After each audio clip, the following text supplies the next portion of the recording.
This is the Zenny Massacre. Let's take a look. You know about this? Don't shit on my pronunciation, please. You've been seeing the memes. Oh, but you're confused. Yeah, I got you. Oh, of course, I can explain it to you. Yeah, this power system is complicated, but I can help you understand. Of course. I can teach you all the basics of Jujutsu Kaisen power system. Of course. Yeah, we can start with, yeah. Alright, lesson number 1. Let's talk about cursed techniques. So, a cursed technique is someone's innate cursed technique. It's their ability, their quirk, their power, whatever simpler for you to understand. You know, everyone has their own power. They are hereditary. So, for example, Choso has blood manipulation, which is from the Kamo clan. He's not supposed to have it. He's an incarnation. But, so, yeah, you watched the episode. Yeah, season 1. Yeah, that guy. Yeah, the Kamo. Yeah, Kamo. I'm pretty sure his name's Kamo. Yeah, so they're passed down, or like Megumin's 10 Shadows. That's the Zenin's clan sacred technique. Yeah. So like Gojo. Yes, he has a limitless technique. But the 6 Eyes is a different thing altogether. The 6 Eyes is mutually exclusive to the limitless. He has both. And because he has both, he's the strongest, yes. Alright. Yeah, of course. Alright, so next up. Alright, I got you. Listen to domain expansion. I'm assuming you've heard about it. We've all seen Sukuna's domain expansion. Malevolent Shrine. It is the first domain we see, and it is, as far as we know, the most powerful besides Unlimited Void. That's right.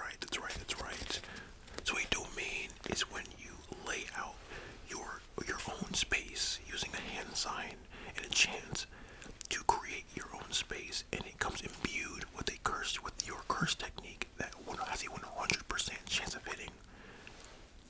Yes. So, for example, from Malevolent Shrine, Sukuna's techniques cleave and dismantle have a 100% chance of hitting the opponent trapped in the domain. With that being said, though, there are ways to dismiss a domain. You want me to go into that? Of course. To counter a domain, you have 2 options. You can deploy a simple domain, or Falling Blossom, which is the original version of the new style simple domain, which is just, have you seen Kasakibe? Hold on. This is Kasakibe, if you didn't know, by the way. Why does he have a cover this early on in the plot? I have no idea. I know. I didn't know who he was either. But yeah, as you can see right here, you can lay out your own domain to protect yourself from the imbued curse technique in the domain. So that way you can protect yourself against the guaranteed hit. But this is the only way to defend against a domain without laying out your own.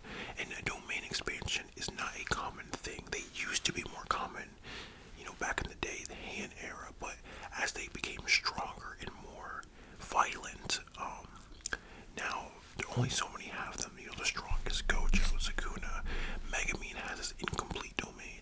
And an incomplete domain, instead of giving you an imbue technique, it just draws out 120% of your latent ability's power. So Megumin, he can just make infinite shadows now instead of, exactly. So you're getting it. You're getting a good job. Staying with me, right? Alright, so next up, let's get into something very important, and that is the most broken thing in Jujutsu Kaisen in the plot, and that is a binding vow. So a binding vow is when you give up something to gain something.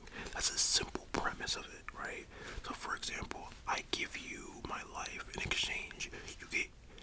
Temporarily you get infinite cursed energy use, or a large cursed energy boost, right? That's how Mei's technique works. She gives a crow a binding vow to sacrifice its life. In exchange, it removes the limit of how much cursed energy can be put on said crow, and it slams into the opponent. It almost kills anything, except for Gojo, of course.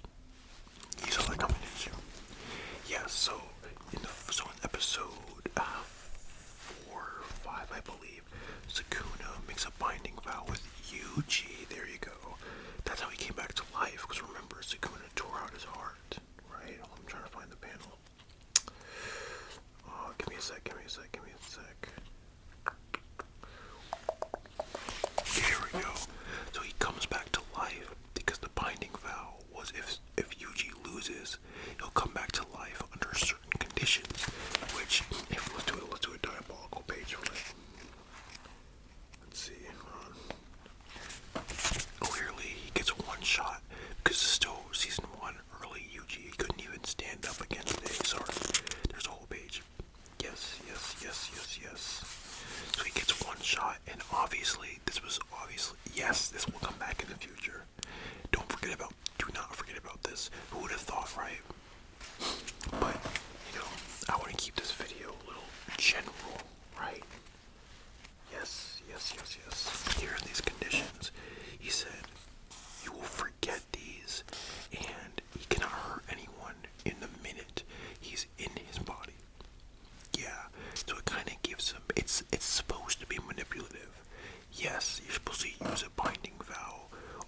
Like they say, sorcerers are con artists. This is why you use a binding vow to honestly do whatever you want. Now, only issue is we don't ever see the consequences of breaking a binding vow in the series. Now, we naturally assume it's just instant death, but we don't get to see that in the series. I don't believe so. We have plenty of binding vows,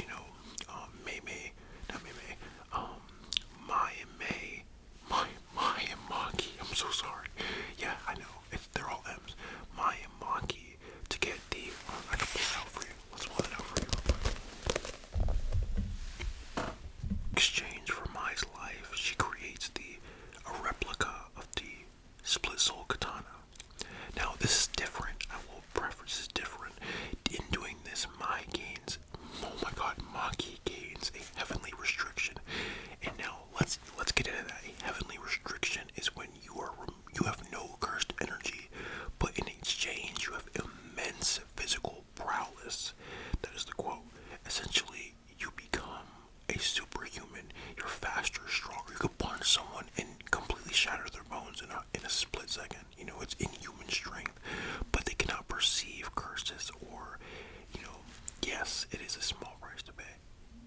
Yes, I am aware. She almost has a pseudo heavenly restriction for most of the series, as he doesn't have a curse technique for a long time until, yeah. Anyway, yeah, here's this beautiful panel. Fun fact, I think this panel is better in the manga than the anime. Not that I don't appreciate Goso's approach. Goso is the director for season 3, but I like the one-to-one a lot more than the layover and the quickness of it. But that's just me personally. Here's his eyes, by the way. I don't know. If you're asking, I don't know why some people's eyes have black iris. Was it pupils? No, irises. I think. I'm not sure. It's just Gege doing his thing. Is there anything else you need help understanding? The calling game rules. Oh boy. Okay, I got you. And then after that, we're gonna wrap this up because I want to get back to reading Peak. All right, I got you. Look at that wall of text. My God. I'll keep it simple. That way you can explain it without being overwhelmed. So we're gonna keep it brief, simple, but detailed. So rule number 1 is every 19 days you must participate in the games, i.e. killing someone, to keep your technique. If you get your technique removed, you just straight up die. So short story short, you have 19 days to keep killing someone, or at least kill one person, or you die yourself. Rules 2 and 3 state that if a regular person walks into a colony, they are now a player. And rule 3 is rules 4 and 5 are saying that each time you kill someone, you gain 5 points, and they change depending on the player's life and other outside factors like that. Now, if you gain 100 points, you can add a rule to the calling games. Another extra rule to the already established 8. Last but not least, if you keep the same amount of points for 19 days, you will also have your curse technique removed and you will die. So in conclusion, you have 19 days to find someone, kill someone, and gain points, and you must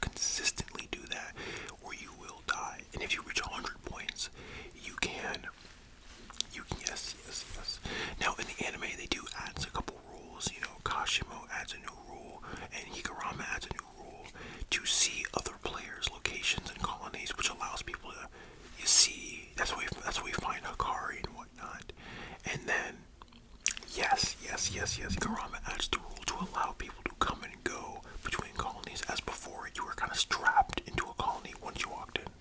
Yeah, I know, it's annoying. I don't know why gay. It's cool. I'm not gonna lie, it's cool. Is it convoluted? A little bit. Could it be explained better? Absolutely. But does it work? For the most part. Personally, I think the Culling games, especially the first half, outside of Maki's plot, is a snooze.